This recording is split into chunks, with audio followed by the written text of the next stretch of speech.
Welcome back, everybody. This Week in America and the Blue Funk Broadcasting Radio Network. Great to have you with us on the program today. Website thisweekinamerica.us.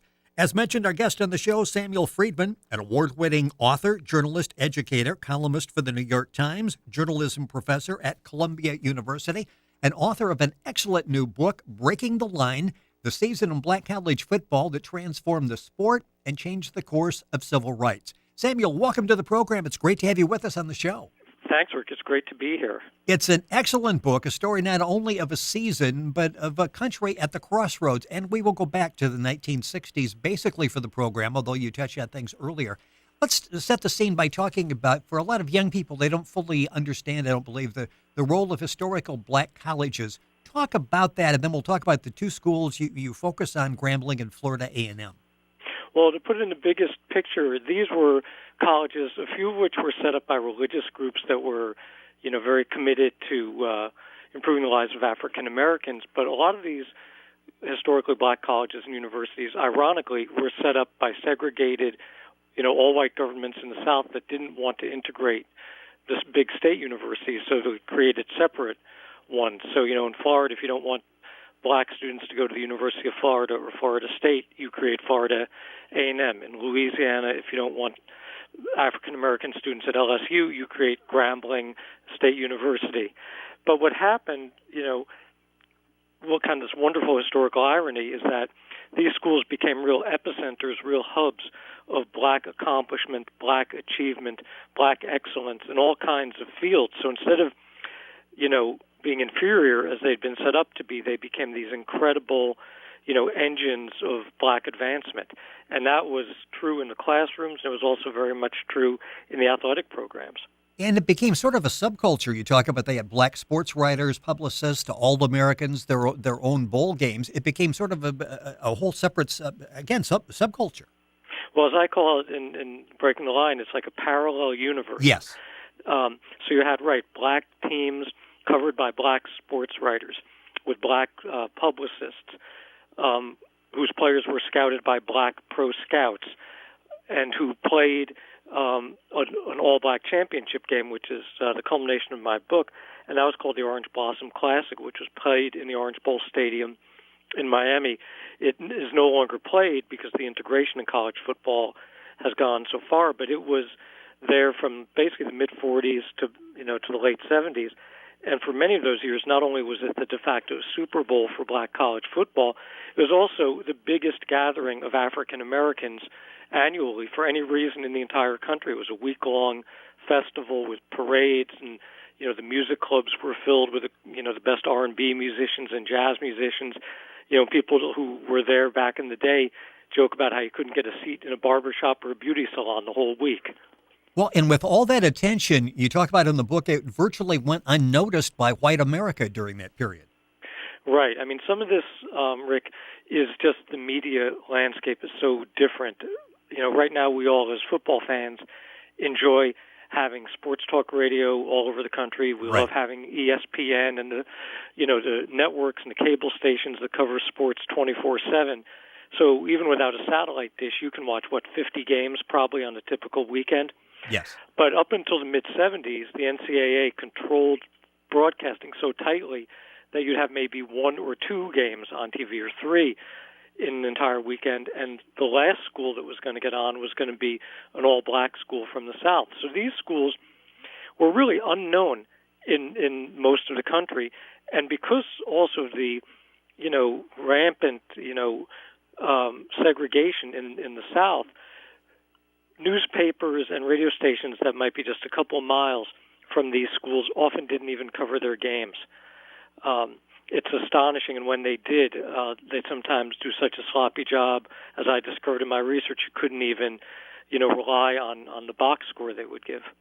The book is an excellent one. It's called Breaking the Line, the season in black college football that transformed the sport and changed the course of civil rights. Samuel Freedman is the author, our guest on the program. The book is available all across the country. Of course, information at our website, thisweekinamerica.us, and you can log on, a link on to Samuel's website, get more information. And again, the book is available all across the country. You talk in the book about two prominent coaches, two legendary coaches, as well as two of the players. Let's talk a little bit about the coaches. Eddie Robinson, of course, known for Grambling football, and Jake Gaither for Florida A&M. And you talk about the impact these people had on civil rights back at the time. You've got a great quote from Gaither in the book. He says, "For a black boy, this is not just a game of football. He is carrying a cross of 15 million blacks on his shoulders." So this literally was more than just a game. It was a lot more.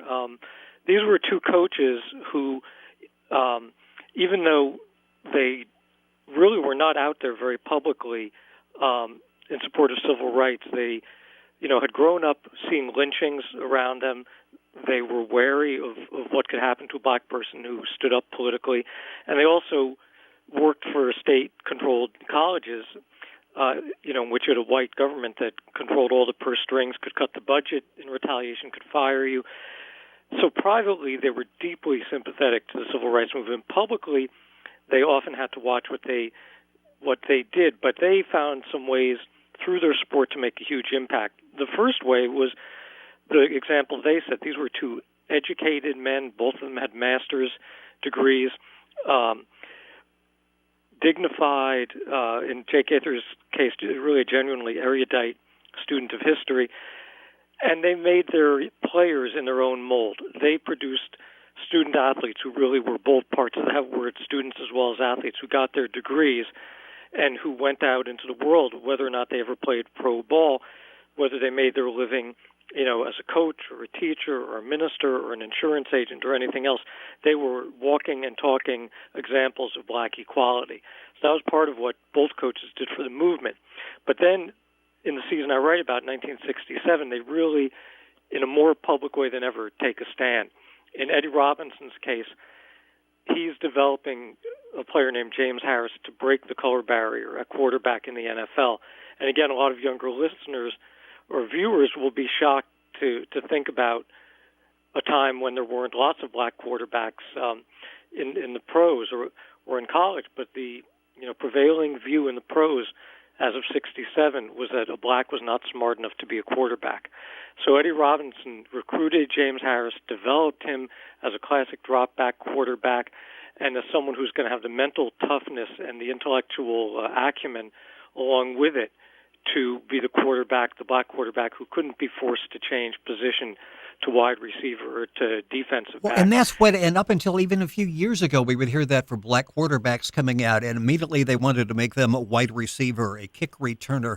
The book is Breaking the Line. In it, you talk about Howard Cosell's maybe sort of indirect input in this with an interview he did with Eddie Robinson.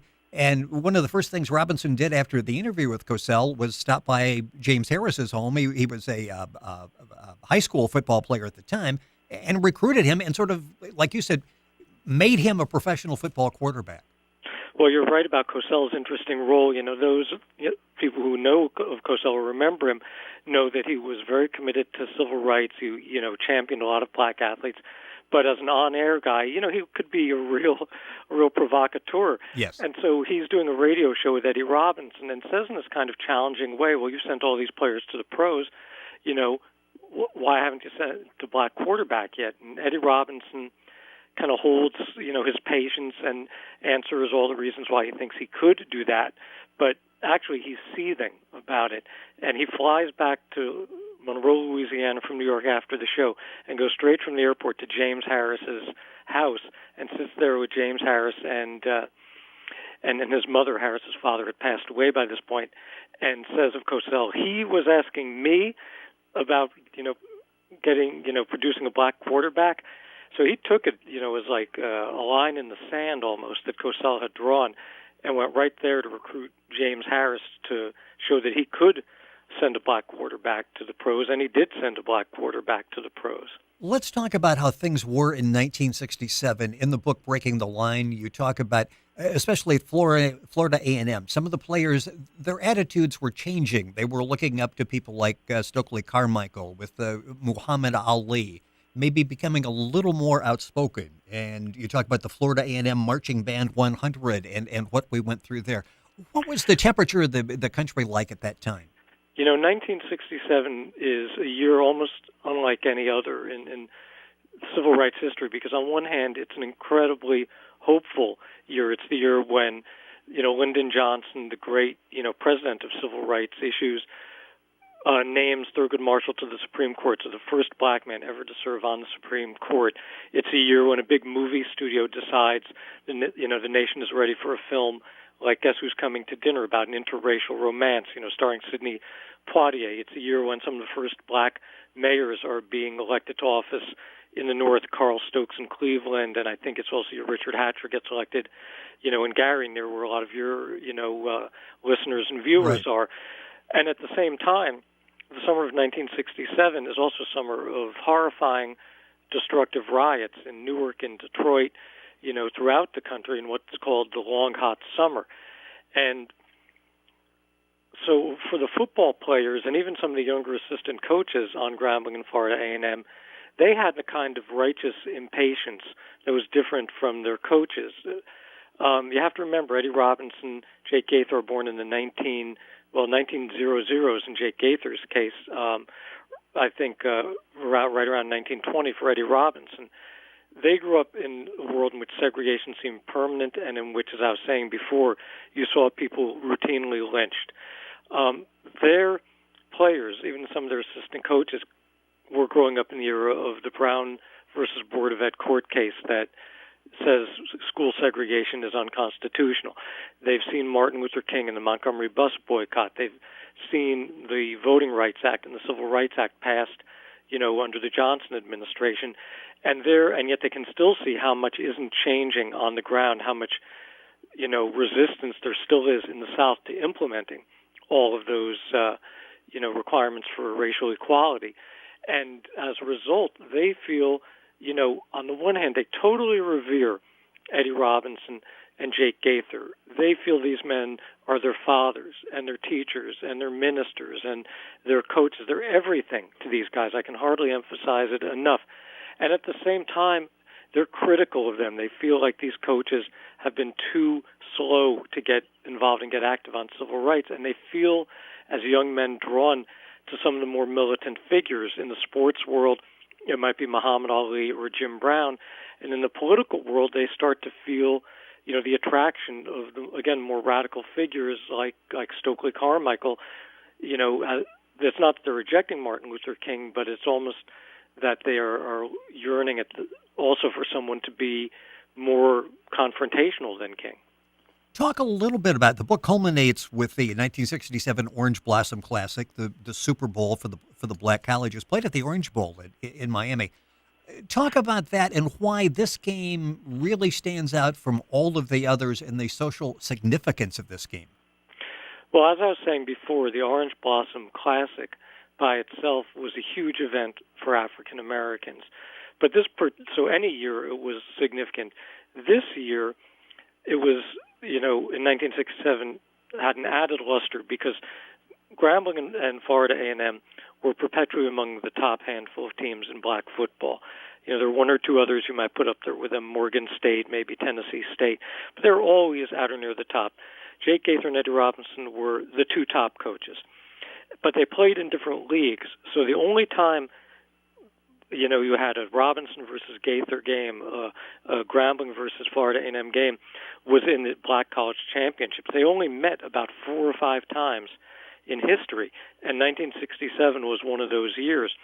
And to add to it, you have on each team the best quarterback they've ever had, James Harris at Grambling, and at Florida A&M you have Ken Riley, who some people may remember his outstanding NFL career with the Bengals as a DB, but he played all his years at college as a quarterback.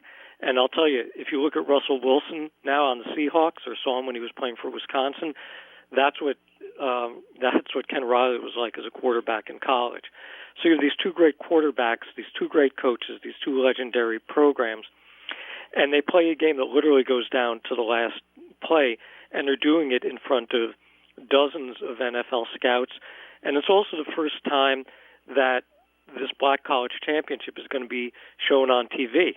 It's shown on a tape delay in about 4 cities. I think it's Atlanta, Washington, Philly, and New York. So this is also the beginning of bringing the story of black college football to the wider world. The book is called Breaking the Line, the Season in Black College Football that Transformed the Sport and Changed the Course of Civil Rights. Samuel Freedman, the author, is our guest on the program. The book is available all across the country. It is an excellent read, not only of sports, but of politics and race, where we've come, what we still have to do as a country. Again, the book available all across the country. Information at our website, thisweekinamerica.us. In fact, at that point, you can log on to Samuel's website, which is samuelgfreedman.com. A couple minutes left in the program. I want to talk and go a little bit beyond that. In 1969, a real significant event that was staged by Coach Gaither, basically the first time a black college played one of the segregated colleges. Exactly right. Jake Gaither's great contribution to civil rights, akin to what Eddie Robinson did by developing James Harris, a quarterback. Jake Gaither's huge contribution was to get permission from the state of Florida to play the first ever game in the South between a black college team and a white college team. It was such a controversial proposition that the Board of Regents, which he privately lobbied, he had great political contacts in the state, the Board of Regents wouldn't even put their decision in writing. It was just a verbal agreement, but they were afraid, what if this game sets off riots? And what happens if Florida A&M plays Florida State and beats them? Will there be, rioting in the street? Will there be, rioting in the stadium stands? And Jake Gaither had to wait 2 years for someone to take up his offer. And a young coach at the University of Tampa, Fran Kersey, who had come to that coaching job partly on the promise that he'd be able to start to integrate its team, he takes up Jake Gaither's challenge, and Tampa and Florida A&M play another one of these games that goes literally down to the last play in Tampa, Florida in 1969. Packed out stadium, equally divided between white and black spectators, super tense, competitive game, and yet all is peaceful in the stands, all is peaceful in the city, and that success is really an important catalyst then to some of the large state schools in the South beginning to recruit black players, and to the whole idea that you could play integrated games without worrying about social unrest as an outgrowth. Breaking the Line is the book. About a minute or so left in the program. We've all heard the stories they didn't think the black quarterback was smart enough to play quarterback in the National Football League. In reading the book, and I really had forgotten this, we didn't see any black centers or black middle linebackers as well as quarterbacks. It's basically they thought any position that required some thinking, they were incapable of fulfilling. Right, exactly. The last three positions to be integrated in pro football were quarterback, center, and middle linebacker. Why? Because those are the three positions in which signals are called. So, the stereotype was the black was a good, quote, natural athlete, unquote, but didn't have the intellectual smarts, didn't have the calmness under pressure to play decision-making positions. Well, we've all seen how wrong that turned out to be. Think about Ray Lewis, who played 17 years at middle linebacker, and and then in the coaching ranks, it wasn't just in the South, but until the 1970s, really in the North, you only had a handful of black coaches, none of whom were head coaches, and even to this day, proportionally, the NFL has done a far better job than the NCAA in hiring black coaches, and of course in the NFL you have black GMs as well, like Ozzie Newsome at the Ravens, Jerry Reese at the Giants have each won 2 Super Bowls. Martin Mayhew in Detroit, who's now James Harris's boss there. James Harris is an exec on the Lions. Another African American GM, who's brought that team back from complete ignominy a couple of years ago to be a playoff team. Well, it's interesting. I saw an interview. You said basically with the last 7 Super Bowls, you've had a black as either a coach or a general manager, so they've had a definite impact in recent years on the National Football League. Right, exactly. You haven't had a Super Bowl without them for almost a decade. Unfortunately, out of time. The book is an excellent one, Breaking the Line, the season in black college football that transformed the sport and changed the course of civil rights. Our guest on the program is Samuel Freedman. He is an award-winning author, journalist, educator, columnist for the New York Times, journalism professor at Columbia University. The book's available all across the country. Of course, information on the book and Samuel at our website, thisweekinamerica.us. An excellent book, Samuel. Great to have you with us on the program. Thank you so much Thanks so much. for sharing the book It's a real with honor us. to be on the show and with someone who read the book so deeply and thought about it so thoroughly. Thank you. Well, it's more than a sports book, and when you pick it up, you're not going to put it down until you finish it. And for those of us in my age group, it brings back memories. For those of you much younger, and that's most of the audience, much younger than I am out there, it's going to be a world probably you've only heard about. You've never really realized, and you go into great detail as well. Breaking the Line is the book. You're listening to This Week in America and the Blue Funk Broadcasting Radio Network.